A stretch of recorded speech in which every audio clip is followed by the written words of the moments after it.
Hi guys, I'm Nick Gray, the High-Tech Traveler, and today I'm back with another video on the HTC U11 Plus.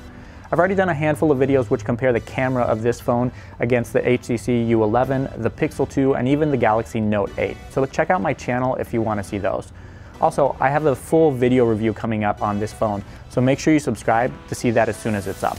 But in today's video, I'm going to be answering some of the most common questions that you guys have been sending me over the last couple days about the U11 Plus. So let's jump in.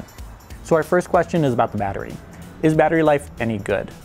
As you might know, this has a 3,930 milliamp hour battery, which means it's much larger than pretty much any other phone that's out there. So far, I've gotten really good results. After a full day, I typically have about 35 to 40% battery left, and I even managed to go a day and a half the second day that I had the phone without needing to charge it. Is the screen good? In my opinion, I think it is. It is a Super LCD 6 display. It's not OLED, but I think it's a lot better than what you're getting on the LG V30 and the Pixel 2 XL right now. So maybe Google should have gone with HTC for the Pixel 2 XL instead of switching over to LG. How dark does the screen get at night in comparison to the latest OLED display? So I've compared this to the Galaxy Note 8 and the Galaxy S8. And the screen on here, which is a Super LCD 6, actually gets dramatically darker than what you get on the Galaxy devices, which is kind of surprising.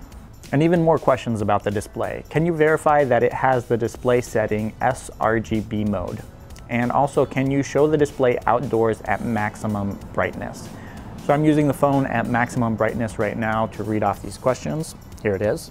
And it does have an sRGB mode within the settings if you want to switch to that. Did I see an always-on display on the U11 Plus? Yes, you did. It's not as full-featured as what you get on LG devices or Samsung devices, but HTC's added some always-on display options, giving you the ability to show some of the notification icons and the time when the screen is off. Please describe the speakers.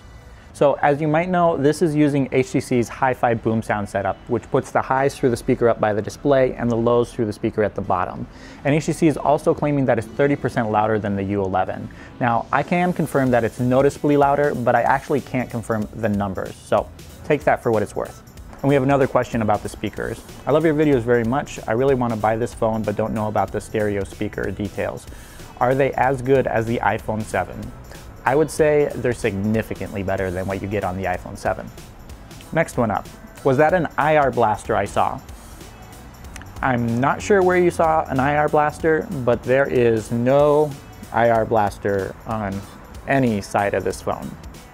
So this one's not directly related to the U11 Plus, but he asked, should I get the Note 8 or wait for the U12? I'm in the US. That's a tough call. I mean, the Note 8's a really good phone, and the U12 is probably not going to show up for another 5 to 6 months. So, do you want a phone now, or do you want a phone in 6 months?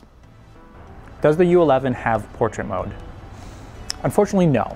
It is using a dual pixel sensor just like the Pixel 2 is from Google, but HTC hasn't yet implemented a portrait mode using this technology. So we're going to have to wait until the U12 or another device that HTC's promised that is going to have dual sensors on the back sometime in 2018.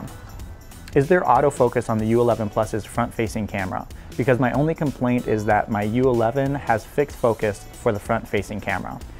It does not have autofocus. It is a fixed focus lens, but as of right now, there really aren't a lot of options with an autofocus lens on the selfie cam. To my knowledge, there is only the Galaxy Note 8 and the Galaxy S8 devices that have an autofocus lens for that camera. Why do all phone reviewers take selfies the same? I don't know, is there another way to take selfies?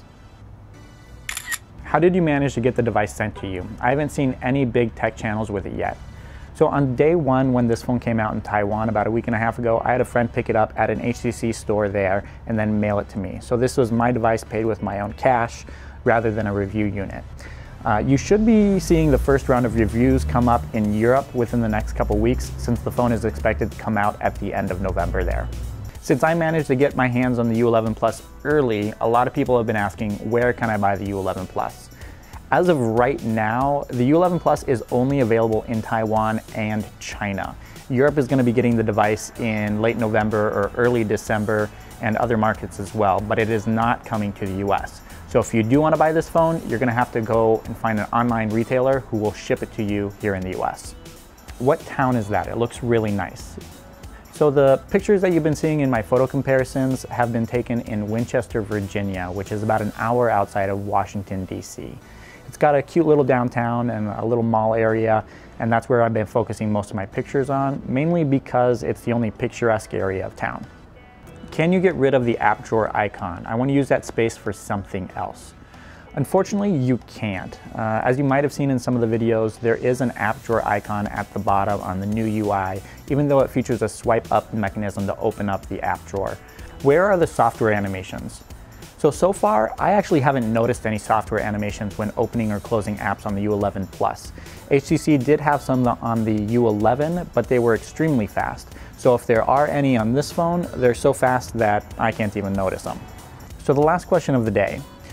How does Oreo on HTC differ from Nougat? Any enhancements that you see on the stock ROM on the U11 Plus that you'd like to see on the U11? So the main differences boil down to the new launcher, the Edge launcher, and also the always-on display, and the couple other UI tweaks that go along with Oreo and the difference from Oreo to Nougat. Honestly, I think we will actually see every single one of those new enhancements on the U11 once it's upgraded to Android Oreo within the next month or two. Keeping my fingers crossed. So that wraps up my HTC U11 Plus Q&A video. If you have additional questions for me, please leave them in the comments below and I'll try to answer as many as I can. I have my full review of this phone coming up within the next couple days, so make sure you subscribe to the channel to get a notification as soon as that's online. Thank you so much for watching, and I'll catch you guys in the next one.